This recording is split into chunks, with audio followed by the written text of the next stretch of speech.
முதலில் மகளிர் தின நல்வாழ்த்துக்கள். வாழ்க வயக்கம், வாழ்க வளமுடன்.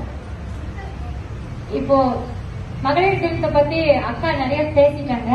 அதனால நான் வேற ஒரு டாபிக்க பேசலான்னு இருக்கேன். ஒரு சின்ன ஒரு குட்டி கதை, ஒரு 5 மினிட்ஸ் தான், அதை மட்டும் சொல்லிக்கிறேன். நான் இப்போ மும்மொழி கொள்கையை ஆதரிச்சு நம்ம எல்லாரும் நம்ம பாரதிய ஜனதா கட்சியில ரொம்ப அதிகமா பாடுபட்டு இருக்கோம். அதுக்கான ஒரு இதுதான்.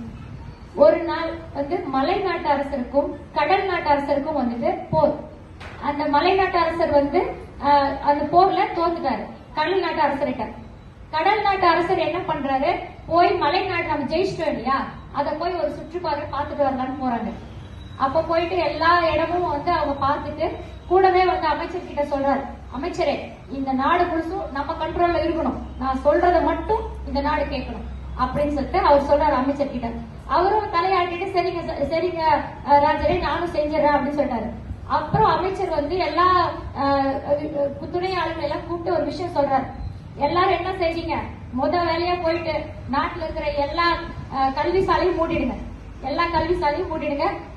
இந்த மலை நாட்டுல யாரும் கல்வி கற்க கூடாதுன்னு நான் சட்டம் போடுறேன் அப்படின்னு சொன்னாரு.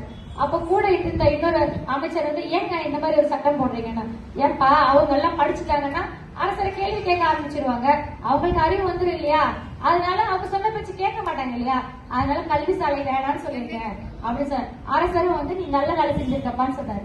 இப்ப நம்ம நாட்டுல நடக்கிறதும் அதே மாதிரிதான். நம்ம இன்னொரு நாலேஜ் படிச்சு இன்னும் கொஞ்சம் நம்ம தமிழ்நாட்டு மக்கள் அறிவா வந்துட்டோம்னா கேள்வி கேட்க ஆரம்பிச்சிருவோம் இல்லையா, நம்மளுக்கும் எல்லா விஷயம் புரிய ஆரம்பிச்சிடும். அப்ப நம்ம என்ன செய்வோம், அப்போ அவங்க நிலைமை என்ன ஆகும்.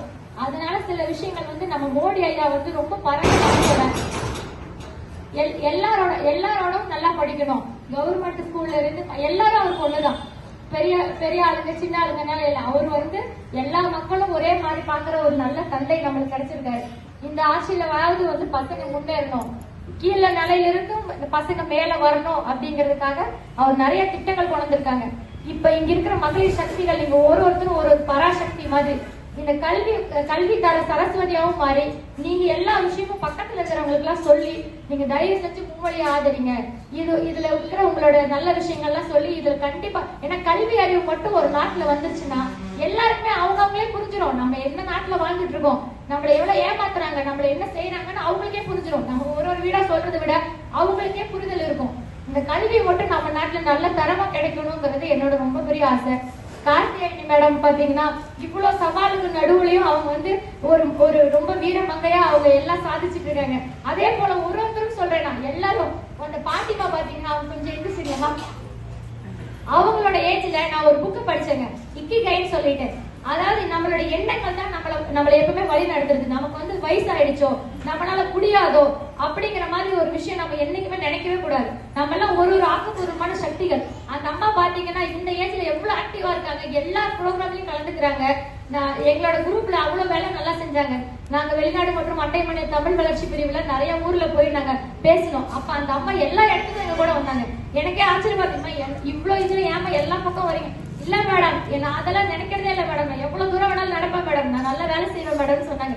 ரொம்ப சந்தோஷமா இருந்துச்சு அவங்களோட இது. ஒரு பெண்களுக்கும் அந்த மனசுல நம்மளால முடியாதுங்கிற ஒரு விஷயத்த தூக்கியே போட்டுருங்க, நம்மளால நிச்சயம் முடியும், ஒருத்தரும் ஜெயிக்க முடியுங்கிறது தான் என்னோட இது. எல்லாருக்கும் மகளிர் தின வாழ்த்துக்கள் மேடம். எல்லாரும் ரொம்ப நல்லா இருக்கணும். வாழ்க வளமுடன், வாழ்க வயது.